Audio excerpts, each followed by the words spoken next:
આપત્તિ માટે પહોંચી વળવા માટે અમારા પાસે જે સામાન છે એમાં રિંગ, લાઈફ બોય જેકેટ, રસ્સો, લબર બટ, ઓબિયમ જેવી રીતે અમારા પાસે સુવિધા છે। એસડીઆરએફની ટીમ એલર્ટ મોડ પર જોવા મળી અને બચાવ સામગ્રી સાથે એસડીઆરએફની ઝડપી તૈનાતી જોવા મળી। ભારે વરસાદને ધ્યાનમાં લઈને એનડીઆરએફ બાદ હવે એસડીઆરએફની ટુકડી પણ તૈનાત કરી દેવામાં આવી છે। હજુ સુધી તમે અમારી ચેનલને સબસ્ક્રાઇબ નથી કરી તો અત્યારે જ ન્યૂઝરૂમ ગુજરાતને સબસ્ક્રાઇબ કરો, ફેસબુક અને ઇન્સ્ટાગ્રામ પર ફોલો કરો।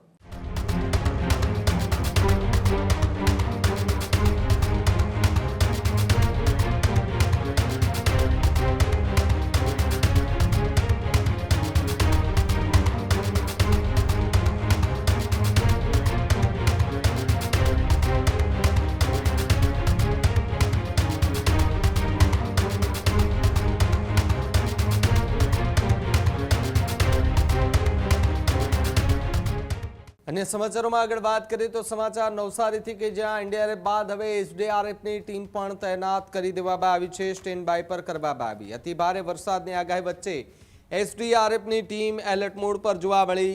40 જેટલા જવાનોની એસડીઆરએફની ટુકડી રાહત બચાવ માટે ગ્રાઉન્ડ પર ઉતરી ચૂકી છે। તો બીજી તરફ જો વાત કરીએ આપણે તો આધુનિક રેસ્ક્યુ સાધનો સાથે એસડીઆરએફ ખડે પગે છે।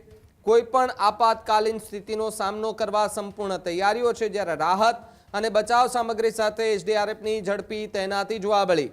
નવસારીમાં વહીવટીતંત્ર વરસાદી સંકટ સામે સતર્ક બન્યું છે, જરૂર પડતા તાત્કાલિક રેસ્ક્યુ માટે એસડીઆરએફ તૈનાત છે। જ્યારે નવસારીમાં વરસાદી પરિસ્થિતિ પર એસડીઆરએફની સતત નજર છે।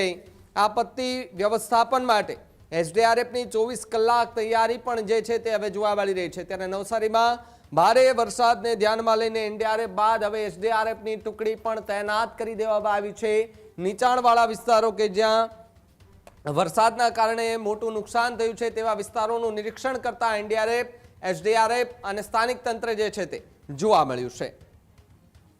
જેવી રીતે અમને એસડીઆરએફ ટીમ નંબર 2 અહીંયા નવસારી ડિપ્લો કરવામાં આવી છે, જેમાં અમને ડિઝાસ્ટર જેવી રીતે નિવાસી કલેક્ટર સાહેબના આદેશ પ્રમાણે અહીંયા અમે જિલ્લા શિક્ષણ તાલીમ ભવન ખાતે રોકાયા છે, જેમાં અમે ડિઝાસ્ટર માટે અમારા પાસે આપત્તિ માટે પહોંચી વળવા માટે અમારા પાસે જે સામાન છે એમાં રિંગ, લાઈફ બોય જેકેટ, રસ્સો, લબર બટ, ઓબિયમ જેવી રીતે અમારા પાસે સુવિધાઓ છે।